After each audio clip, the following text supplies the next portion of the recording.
What is up, everybody? Joe Everest, the fence expert. Now we were in Salt Lake City in the last few days here in Utah, filming content for the upcoming American Fence Association Fence Tech. Stay tuned for that in the future. We were so close, we couldn't help but make a quick trip up to Heber City, Utah, to meet our good friend Josh Wren.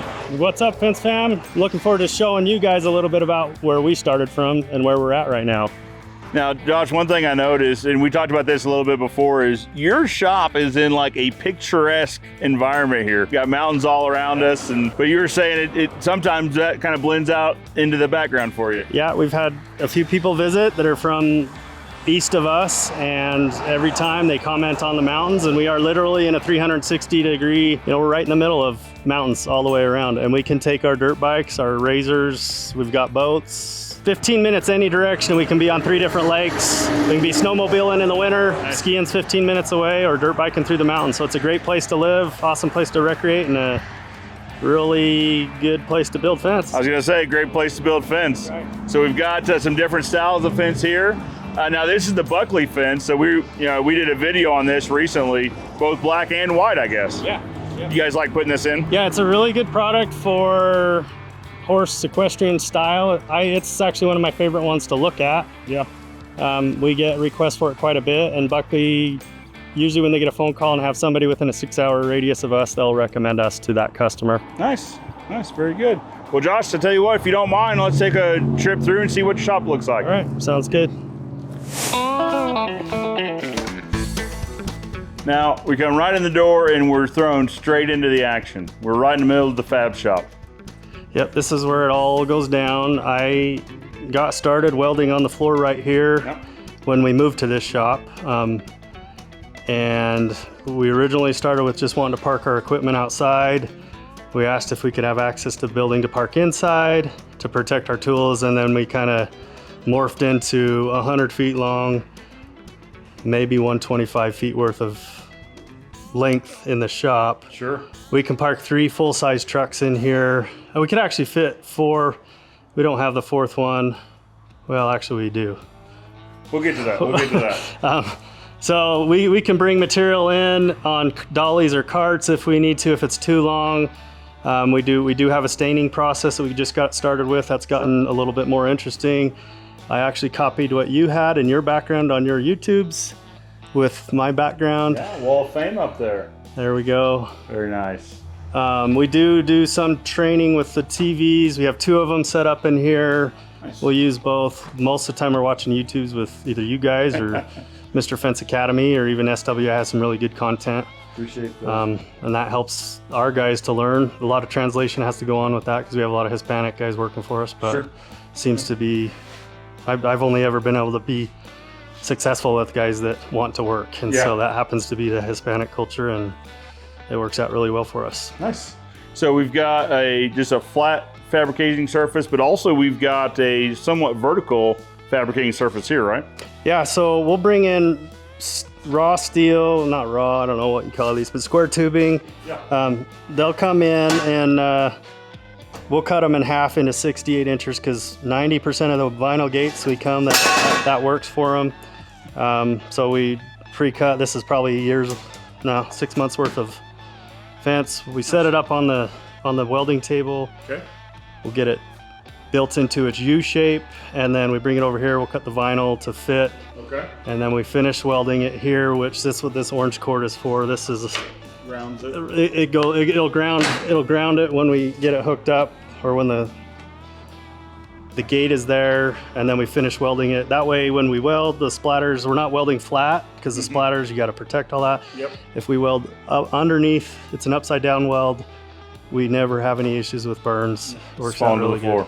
So we can have 2 gates going at a time. The vinyl gate, for reference, takes us, if no interruptions, no phone calls, 15 to 20 minutes. It's very, very quick. I'm curious as to why other companies are out building them in the field, and they're like, oh, it's only an hour. If they're going out one time, but if they ever have to go out twice, go out the first time, set your gates and terminals first, or terminals, ends, gates. Yep. Send that information back to the shop. Next day they go out, they can have a gate ready to go. There you go. When we do our gates, we actually take a picture of the eye-to-eye dimension, Okay. so that we reduce the idea that we could get a measurement wrong. Yeah. So if they call in and say, hey, I got a 50-inch opening, or they say I need a 50-inch gate, and we're like, well, was that 48-inch gate or a 52-inch? What do you mean? You know. So now we get the picture of it. Okay. We know exactly what it's at. If there's a slope on it, Yep. we have a way that we do that. We also make them take a picture of that, Nice. the slope, so that the gates are going back out. Doesn't mean we're perfect every time, but we do Sure. get 98% of them right. 99%. Reduces the error by quite a bit, I'd have to think. Right. Now, one thing I noticed too is we've got the welding machine overhead, so you can pivot it to the table or pivot it over here to the stands. Yep, this will go everywhere we need to with the welding. As far as the table goes, we can spin it over there, but for the most part, this is 12 feet or 14 feet, I think, and it will go. It'll go to the end of the table when we're welding, or if we need to be welding something out there, we can do that. We have another welder set up that will just runs on the concrete, and it'll go up and down the shop for trailers.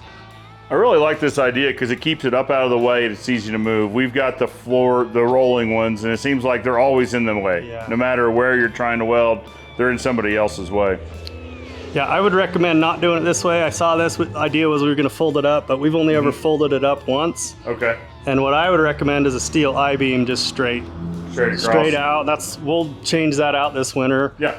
And then you just pivot it, Yeah. just swing in an arc. Because this has hit a few heads. Okay. That's Okay. it'll knock them out. But yeah, the rest of the shop, Let's take a peek in here. So talking about trucks. okay, our marketing truck. Yeah. The problem is we got this 1953 Chevy.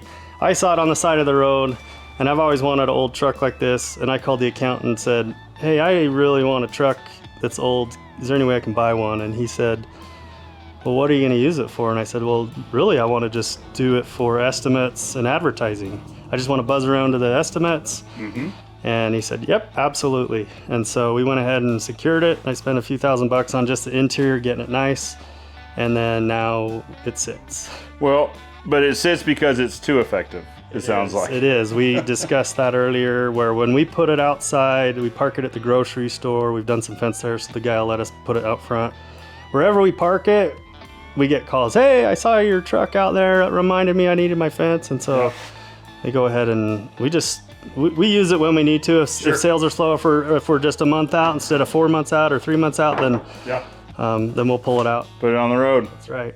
50, what'd you say? What's your 53, 53 Chevy. 5 window, which is sort of rare. Yeah. Kind of. So I'm trying to find, so the original Ozark fence truck was a 1947 International. And so similar look, right? So it was a half-ton pickup truck. And that's always been my dream, is that turn that into a sales truck and just tool around town in a 47 International. But we'll have to keep in mind, we'll only run it around town when we really need a lot of calls. Yeah, I'm hoping that I run into a guy that needs fence that's also like a really good hot rod builder. Because I want to pull the motor and the front end out and redo it so that it still looks the same, but kind of hot rods around. Yeah, keep it looking original, but it's fun to drive around. Yep. Very good. We'll continue this away. So you said you've got about 100 feet or 120 feet of length here? Yeah, we're 25 feet wide, I think, in the main part. It allows us to bring in, we've put a semi-load of wood in here for when we need to get the moisture content down. We'll restack it. It'll stack right back to here. I have some neighbor boys. There's 8 of them that live there. About 4 of them are willing to come over and do any kind of work that I have available. And so we'll just bring bunks in and we just have them restack. We sticker in between all that. Yep. Fit a semi-load of wood in here. Yep, so we did that. We could still park 2 trucks. It worked out good. Nice. Well, indoor parking is pretty important up here in the north, just because you guys get quite a lot of snow in the winter. Right. So keeping them out of the weather is a big deal. Yep. The winter months will put 1 or 2 feet of snow on your vehicle overnight. So bringing them in is nice. We just get the fireplace going nice and hot at the end of the day. We do have furnaces up there. Sure. 50% of them work some of the time. So we kind of rely heavily on the wood. We do burn our wood scraps. These are leftover pickets. Sure, pickets, rails, that sort of thing. A lot of people might say, hey, look at all that waste these guys got, but I'm billing per section. So if they got 5 feet of fence, I'm selling them an 8-foot section. So if I got to burn 3 feet of it, we try not to plan to charge people the waste, but Sure. But if it works out that way, I mean, to your point, if it ends up in an odd section, you do charge for that section. right. I mean, you have to. Yeah. You're not able to buy your 2x4s by the foot. And that's that's the advantage of charging per section versus per foot. Right. If I'm selling 7 feet of fence, I still got to buy 8 feet of it. Yeah, you pay for 8 feet, so the customer should pay for the 8 feet. Right. Sure. We're very, the last 3 years we started doing that. Profits have gone up, and just the way of thinking, all of a sudden now how many sections are you going to put in per day instead of how many feet, which may or may not be an effective way to do it. Well, and it's not going to waste, right? It's not ending up in a landfill somewhere. It's going to heat the shop in the wintertime. So Heat the shop to dry the wood, Yes. or to keep us warm enough to function in here. Yeah, So absolutely. we'll set up this big fan right here and circulate the air. It's Sure. good enough. You don't need a coat for sure. You Nice. might need a hoodie or Sure. like a hooded sweatshirt, but Sure. we can get it warm enough that it's 60 degrees in here, and it works out really good. Another thing I like to see inside is your concrete. Yeah, we can fit 16 pallets in there. Okay. Um, So that's like a truckload and a half. It's like 11 or 12 on a truck. yeah, Home Depot, when we use them, they'll bring 8 at a time. Okay. Another company will bring 10. Sure. I don't understand why they don't just send me 16 on a semi. Right, I'll unload right. it. Like they go set it at the Home Depot, then they reload it at the Home Depot, and Yep. whatever. I'm not going to win that battle, but we do try to get it all inside. Right now, we do have another batch of maybe 12 outside Sure. for now, but it'll move quick. Well, one thing I noticed, just from being here for the last few days, it's pretty dry here. It And so there's not a lot of free humidity in the air to deal with getting into the outer sack on the Sackcrete, setting it off early. Right. Nice. Yep. Very good. You said you also have some equipment in there. There's a skid steer, an orange one. In fact, when I bought it, I mentioned you when I bought it. Yeah. It's a Komatsu. I love it. I like to share. Branded skid steers. So we bought that new. We needed it for tax write-off. An example maybe you want to share. At the end of the year, we could have depreciated that over 5 years or 1. And I said, Yeah. well, how much if we do 5? The accountant said, you're going to owe $28,000. And I said, how much if we depreciate it over 1? And he says, they will owe you 7. So I took the 7, and I'll That figure worked out. out. I'll figure out another problem to solve, Right. another riddle to solve next year. They're always good riddles to have. Now, the important thing let's preface this by please check with your financial professional before taking any of this advice. Yeah, I'm not an accountant by any means, but my accountant did advise me on it. But if they normally depreciate over 5 years, you need to hold it at least 5 years because you're taking all that depreciation up front. Right. If you were to sell it next year, you would owe on that depreciation because you hadn't actually taken the use out of it. But if it's a piece of equipment that you intend to use long term, it's a great point. Invest in yourself instead of sending the money somewhere else. And we like to invest in equipment because it makes our efficiency level go up. Right. So rather than hiring 4 or 5 more people to make the job done in 2 weeks, Mm-hmm. we get the equipment, we use it as we need it. Yep. Most of the time our equipment sits, it gets used, but we're not running it 9-10 hours a day. We get the whole, Sure. we use what we need with the equipment, and then the guys are doing the actual installation. Yeah, when you say it sits, you'll use it for 3-4 hours out of the day, and then its job is done for let the guys come in. It did all the work. Yeah, So. yeah, absolutely. Then we've got any good fencing professional needs a drill press and then assorted nuts, bolts, and screws. I mean, you never know. Right, and I need to double down again and probably get some more because I start sorting. Sometimes I'm on the phone and I can't focus on anything else, so I just find myself sorting the screws. I don't have enough slots for all the screws that we have, so I need to come up with another, either more organized way of doing it, but certainly more bins. And then if we need something, it's accessible. Yeah. This is a work in progress for us. Most of the time, we don't use hardly any of these. Sure. But if they're in a box up there, it's most likely that's what we've used a lot of. Yeah. Well, it keeps them visible so that you know they're here. Yep. So if you or one of the guys has a riddle out in the field that needs a very particular piece, it's on display here to pick and pull and see what you need. And if they need more, we can get more. Yeah. But we use these guns for pounding donuts on. Okay. Yeah. Is that? No, that's an ag stapler. Actually, we use We do shoot the donuts on with it looks like that. Yeah. So you guys are driving round steel posts, and then your donut over, and then nail through the donut into the driven post. Yes. Nice. We'll nail the donut onto the steel pipe, and it works very effectively. We've used several different donuts. We started with Blackline because that was the first accessible one I could see. We've used Mr. Fence's donuts. He has come out with a newer one recently, but we also had loaded up with a pallet of donuts from SWI. So they're available out there. Yeah. Everybody, do you even sell them? Do you even sell them? I think I saw some. Available from MoseyFence.store as well. Right. Yeah. So they're available. A great way to go. Yeah. And actually Trex, we did just successfully pound a Trex job. Nice. We bought donuts for that as well. Also, Mr. Fence sells them there too. Yeah. We bought 300 of them, 300 or 400. Nice. To get through part of another project. So now on the other side of the shop, we've got something every fence company also has, and it stretches to the end, is those last 4 or 5 things. You don't want to throw them away because you're probably going to need it. As soon as you throw them away, I guarantee you're going to need it. Yeah. Absolutely. We are forever having remnants left over. Yeah. We were in discussion the other day about, hey, let's just pull the dump trailer in here, and if it's been sitting for 2 years, yeah, let's just get rid of it. There's a few things that we for sure could. There's some, I forget, it's a strap fence, and Centurion. Yeah.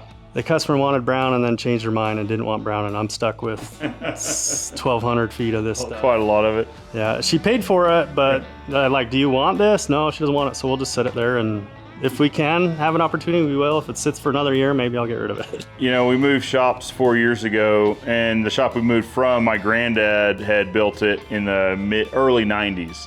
So you can imagine when we're moving, we're up in the top racks, we're pulling out remnants from the probably late 90s. Wow. And but yeah, so it's every fencer can relate to this, that they've always, because the fear is as soon as you throw that Centurion away, you'll get a job for it, 100%. Or you'll have somebody, or you'll have, you know, another somebody in the fence fam in the area that says, hey, puts a call out, I need one more roll of this brown Centurion. Yeah. And you can be the one to say, well, yeah, I've got it. Here, let me help you out. I did have a thought, and this is about the 5th time I thought it, and I think it needs to happen at this point, but stuff like that, we need to set up a Facebook page, which is Fencers Only. Yeah.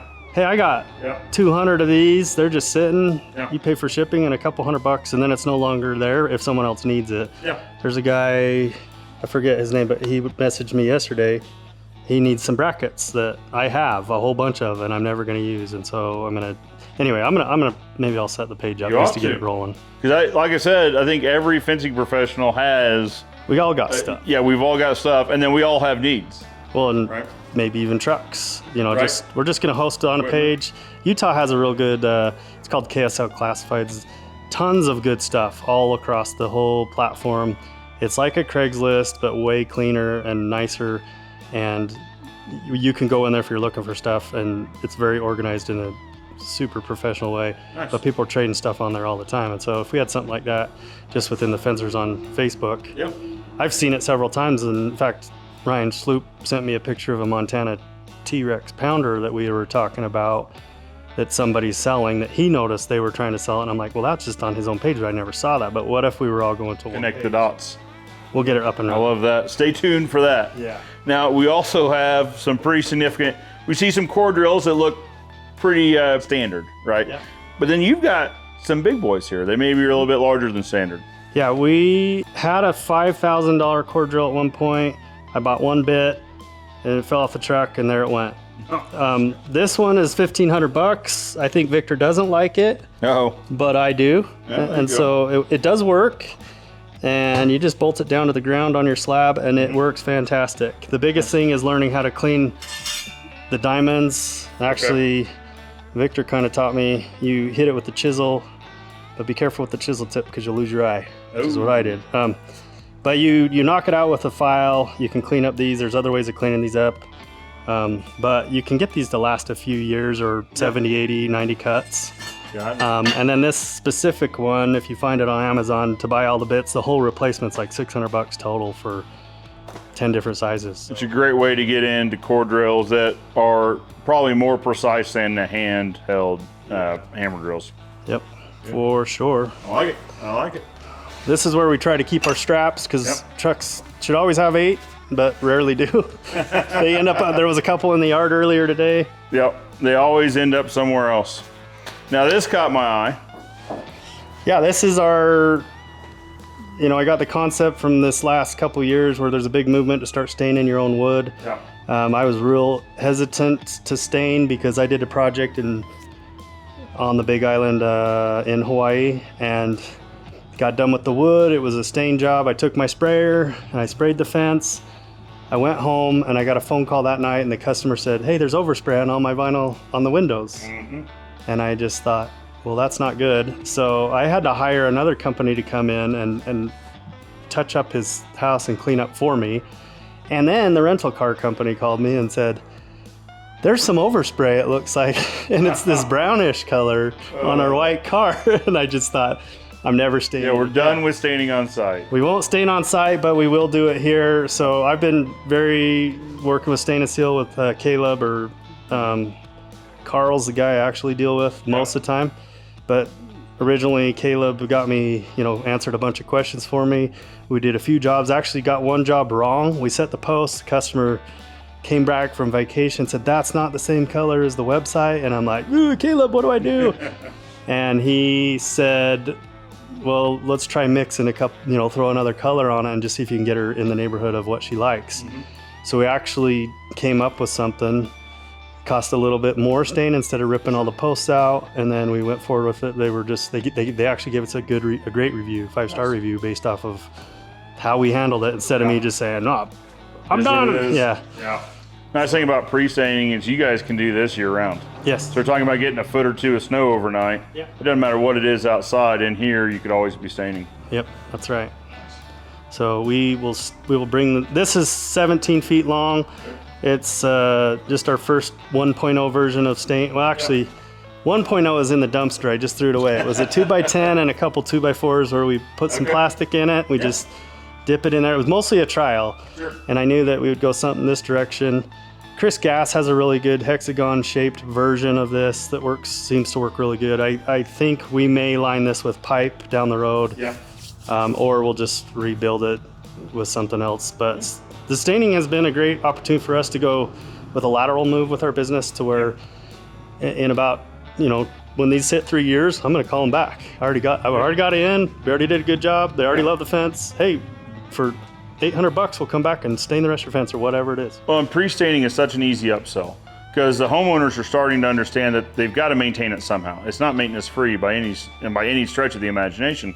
Let me go ahead and pre-stain it so it's not a mess. We're not making a mess in your yard. You're not complaining about that. And it's done. Right. You don't have to worry about this fence for the next 3 to 5 years, thereabouts. It's something that we've seen, offer it to every wood client as an upgrade and 60%, 70% take it, thereabouts. And then down the road, getting that as it's not a new client because that's hard to get. It's an existing client and it's repeat work. So. Well, that's a conversation that we're having a lot in the fencing industry is recurring revenue. So if you've got a customer every 3 to 5 years that's going to be staining now, they're not a one-time customer, they're a recurring customer. Plus their fence looks good for a lot of years. And their neighbors with our sign on there, they're going to want that same thing. So. It keeps the fence with your sign looking great. Yeah. Absolutely. Now, speaking of keeping things visible, off the ground, but easily accessible, looks like we've got a storage system that looks a little familiar. Yeah, this is I call it organized chaos. Some people say, man, it's so organized. And I think, man, I got a long way to go to get it really organized. But we did come up with labeling like numbers. I'm not into the QR codes. I know Canon has a great QR code system that I've seen, from what I've seen. We don't do inventory yet, just because if we get a job in and I know it has 10 caps in it, I will run in, I'll get the quantities off of that and I'll come out here and we'll pull it from that. And then I just deduct it from my estimate from my supplier so that we'll just say, hey, we didn't need 10 caps for that job. And then we're purging. So this is always moving with the stuff that we're selling. But it keeps it off the ground. It keeps, because the alternate is piles maybe, or in boxes. And then what's in the box? That's the thing, which is dangerous, because then once it's out of sight, it's out of mind. Right. And you don't know that you've got some gray caps in a box. Right. Need some gray caps, you end up going and buying them, because you never find them before you buy them. Yeah. You always find them after you buy them. Minutes after you install them. Yeah, so keeping it up, organized, I think this is very nice and very well done. Yep, and we're through the winter, as we get more time, we'll spend a few hours in here on the rain days or snow days where, if the guys are short on hours on a Thursday, it happens a lot, and we'll pull them in and we'll do some organizing.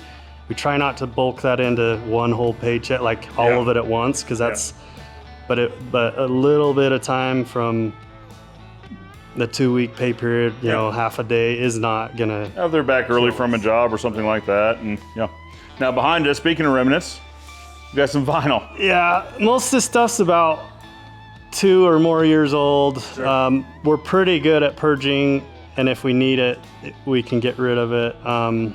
So this was all kind of, originally I had planned to job lot purchase. We bring the bundle in, we set it in its little slot. Yep. Well, I don't have any slots left because it's all getting consumed by vinyl that we're not gonna install. This is part of the reason where I think a good little yard sale type page might work for someone if they're like, man, I got a job they would do brown. And I could count the slats and say, I need 4 sections of this to finish out a project or something. So there's always that, but we do want to pull what we have out there.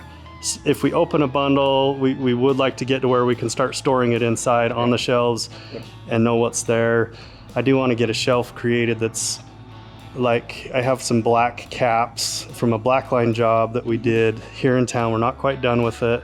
We got put on pause, but I can't let the caps sit on the job because they'll melt in the box. They won't melt on the post for some reason, but I know where they're at, so when it goes out, but I do want to have a shelf where we just say, hey, this is for that job, and when we get to it, it can go. Here. Yep, absolutely. Very nice. And then again, enough space to put a couple more trucks in here. Yep, we can fit, like I said earlier, 3. We buy our water by the pallet. We'll do 2 pallets a year is what we consume. We can't really run with the water palletized through the winter. It could freeze, so we try to run minimal through the winter or no pallet, and then we'll get it again about March, April-ish is when we start. Having palletized water available is huge. You guys can grab a case and go. It also saves an extra 5 minutes at wherever they're picking up water from. We originally, the guys had asked for ice bags, and then I'm like, well, we got a freezer. Why don't you just put one of these in the freezer the day before, and then there's your ice for the next day. Yeah. So I actually saw them doing that this last week, and I thought, these guys, I don't have to tell them all this stuff to do. They're figuring out, we want cold water.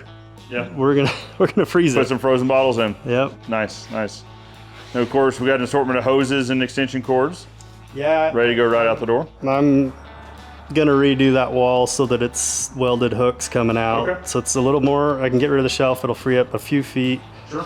But I think everybody has this. As I'm pulling stuff together, I'm always like, man, it could be so much better.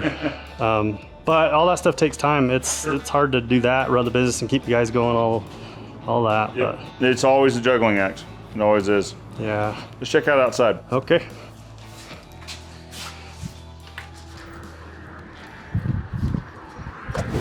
All right, so speaking of equipment, we come right out the door and we find out you're not afraid to have good equipment when you need it.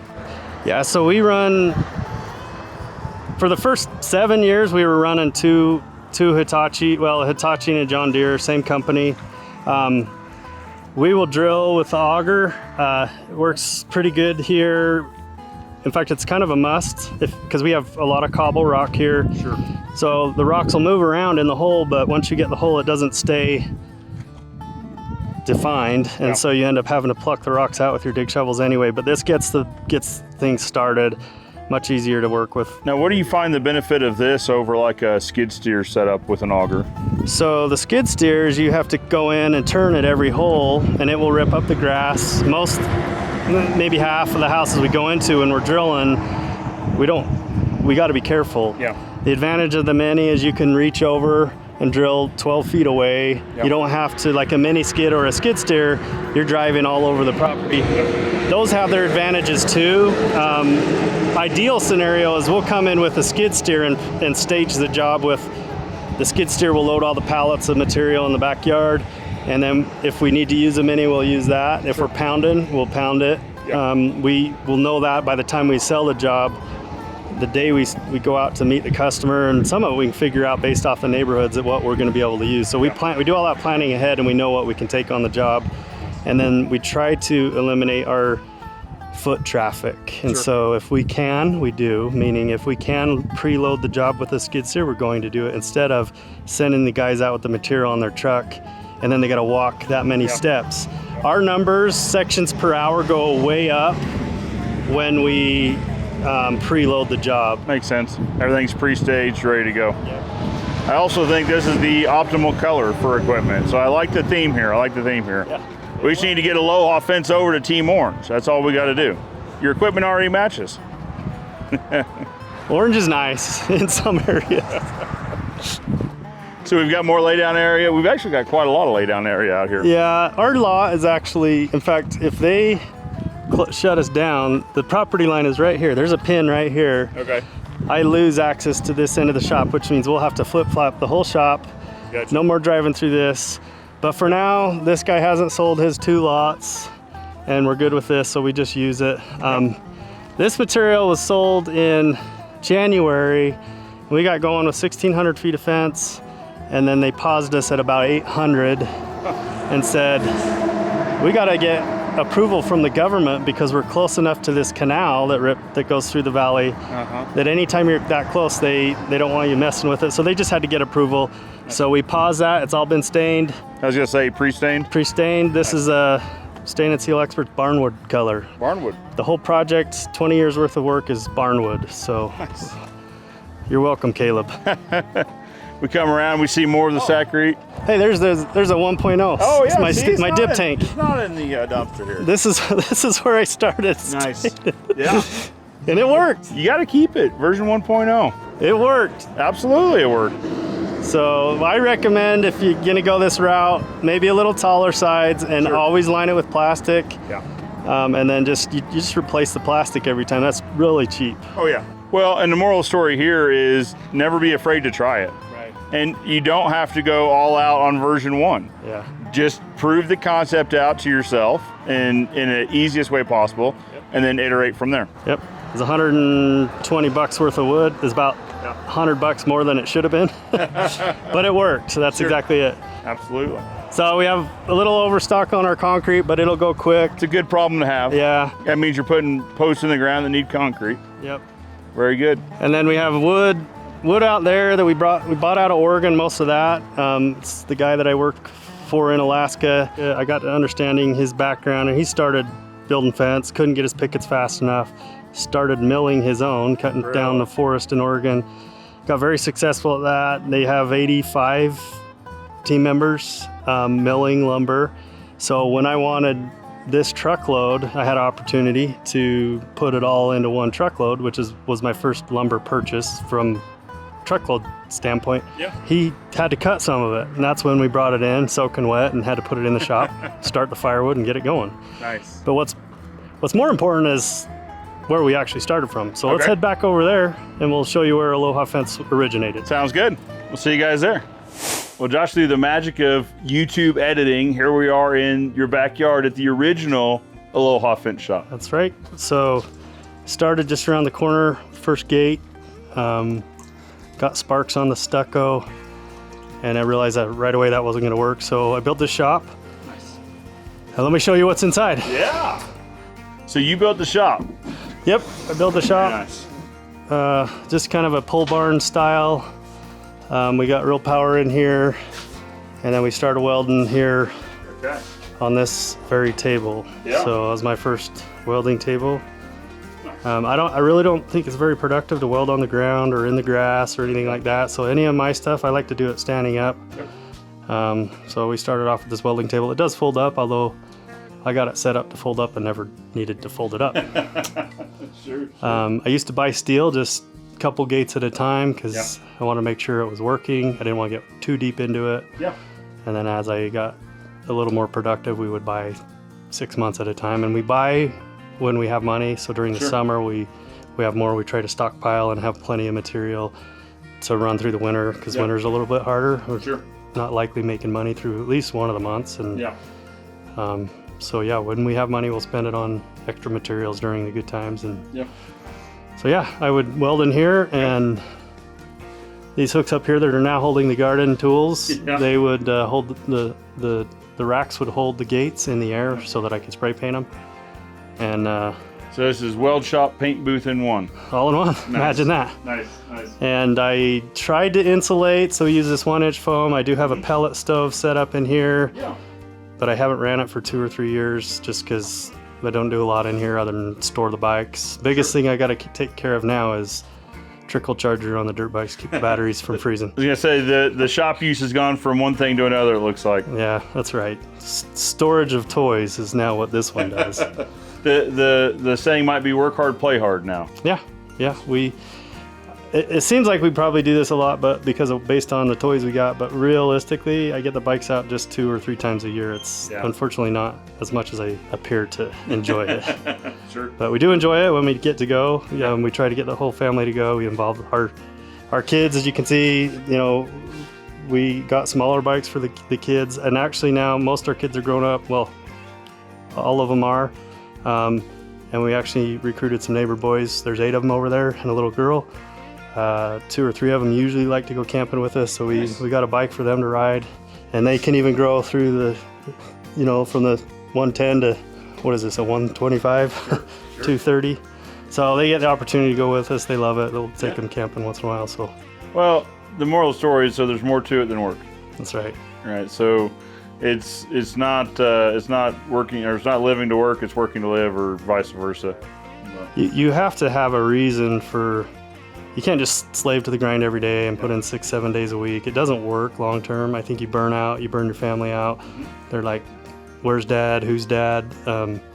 And if you don't find your purpose or your reason or find your why in all of it, then you're just kind of wasting away. And so you could put in a great product and have a good company, but if you're not helping your team members or helping your neighbors or helping yourself, or especially yourself or your spouse, then you're probably doing it the wrong way.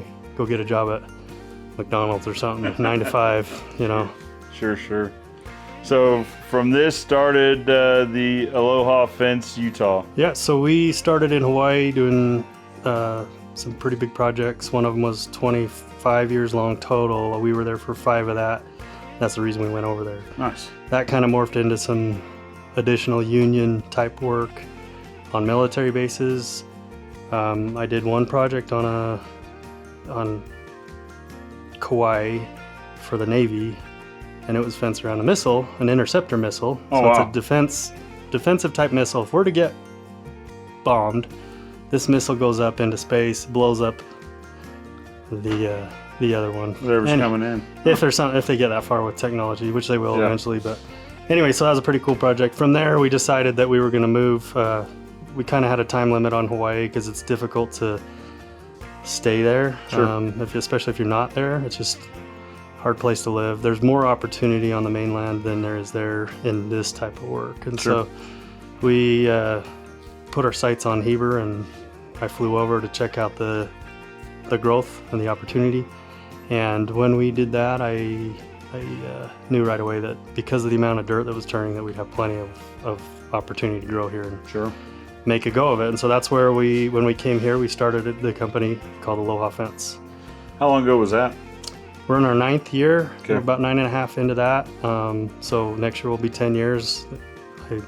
I'm excited for that because I hear many companies don't make it past a year. Yeah. Even more don't make it past 5 years, and even more than that don't make it past 10. And so we're on track and not worried about it. We're just going to keep plowing through. So. And it seems like expansion in the Heber area, we came from Park City to Heber, seems like expansion has not slowed down at all. Right. And on the way out of town, there's a development we could stop by. They've been slotted for 10,000 homes, have been approved across the mountainside there. So we were actually working with that developer. Might not be a bad idea to stop there and check it out. I could show you one or two things real quick, but it's on the way out of town. Yeah.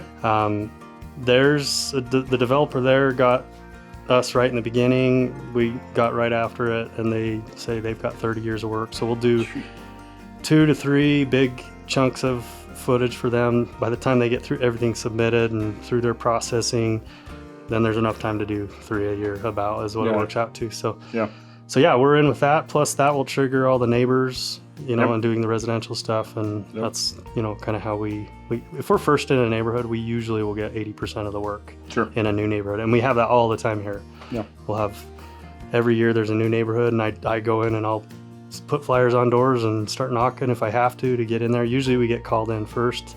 And once I'm in, I'm saying, oh, we're going to be doing the neighbor there and that neighbor. And that triggers everybody. And it works really well. So you said 10,000 homes? 10,000 in that neighborhood. Above that, and actually right next to it is another neighborhood that was also slotted for 10,000 homes. That's been going for 20 years. I've met the owner of that, and they are about 2/3 of the way through their 10,000. And those ones are 3, 4, 5, $20 million homes. So very, very nice homes. Wow. They don't allow fence, but they do allow dog enclosures, which is what we call a hybrid fence, where we'll use 6x6 posts, 2x6 rails, grid panel. Yeah. And it's fancy, so it's not a fence. Sure. It's an enclosure. A dog enclosure. Yeah. And we'll stain it and go back and restain it, years later. We have a few golf communities like that where they don't allow fence, but they'll allow enclosures, where it's 6 one, half dozen another. It's kind of the same thing. Right. I'll tell you what, if you don't mind showing us around, we might go take a look at that. Sure, let's go. We'll see you there. All right, Josh, so here we are on location. Why don't you tell us a little bit about where we're at? So we're in the north part of our town. Most of our work is in this specific town. We might get into the county over, which is Park City. Yep. Another county, but the majority of our work, 80% of it's probably here. This specific area is called Coyote Ridge. Has in the last 5 years got approved for about 10,000 homes. Golly. And they're going like crazy on it. So they've started turning dirt and creating roads and putting in houses behind us and in front of us. There's plenty to go around. So Josh, tell me, 10,000 planned homes, how does a fencing contractor even come into this? How'd you find yourself here? Probably we already had a pipeline going. It was nothing special. I wasn't reaching out to anybody, but we have a lot of work that we're already doing. Sure. And then when contractors come in, they look up fence companies in my area. That probably works really well for us. Yeah. And they got me in there. I met them on site. I know how to talk the talk. I know what we're doing when we install it. And from there, the developers typically take a long time to get you specs on what they want. And so if they're saying 2 or 3 weeks, it's probably 6 months before you're actually going to be on site doing something. Yeah. But when they want something, you need to be able to deliver. Then you really need it tomorrow. That's right. So really, it's a story of perseverance. Yeah. It's just clearing all the hurdles, checking through all the steps, that sort of thing. Yep. And once they're ready to go, as long as you've got all your stuff in a row, just jump on those big projects, get them out of the way. This one, they're promising us 20 years worth of work. We got 10,000 homes, that checks out. So we won't get every one of those homes, but we'll get a lot of the perimeter work, which perimeter fence is nice. And that typically leads to work in the interior. That's right. Because our trucks will be here, our brand is here. People will see that, they'll look us up. Yep. They'll see that we have good reviews. We have one bad review. Other than that, that's what people are looking at. And it doesn't hurt. The neighborhood we drove through to get here, your signs are in that neighborhood pretty significantly as well. Yeah, that's right. It doesn't hurt. So perseverance is the story. So finding a development like this, don't plan on it being overnight, but if you stick with it, you could find yourself in a pretty nice position. That's right. We like to be first in, and I'll even give a gate away to make the sale. Yep. I don't typically cut discount.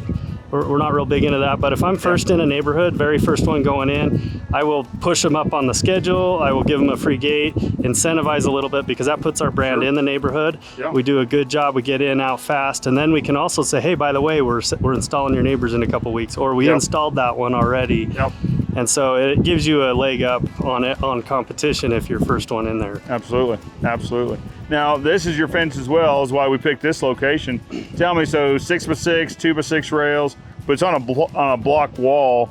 What kind of magic happened to put a 6x6 in a block wall? So we got the contract in January. We actually set posts, so within a few weeks of that, they changed the scope of work because the engineers didn't like the original blocks that they used. Okay. So we did a change order to get paid to pull the posts out, which we had pounded in, and it took Bridger about 1 hour to pull out $1,700 worth of change order.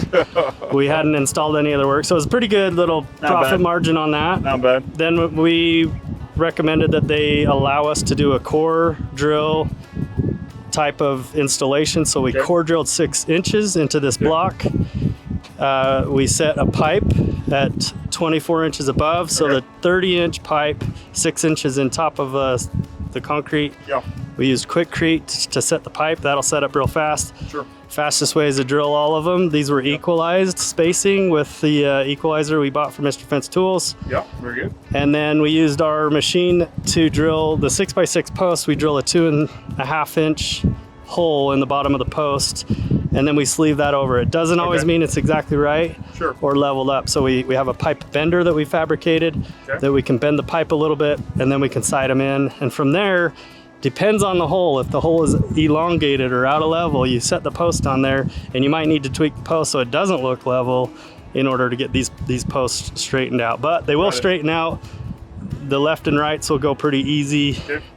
So you really just got to focus on the ins and outs. And then for the most part, we get them lined up right, and we'll run a couple self-tappers. There's some 3-inch self-tapper screws in there. And then this is solid.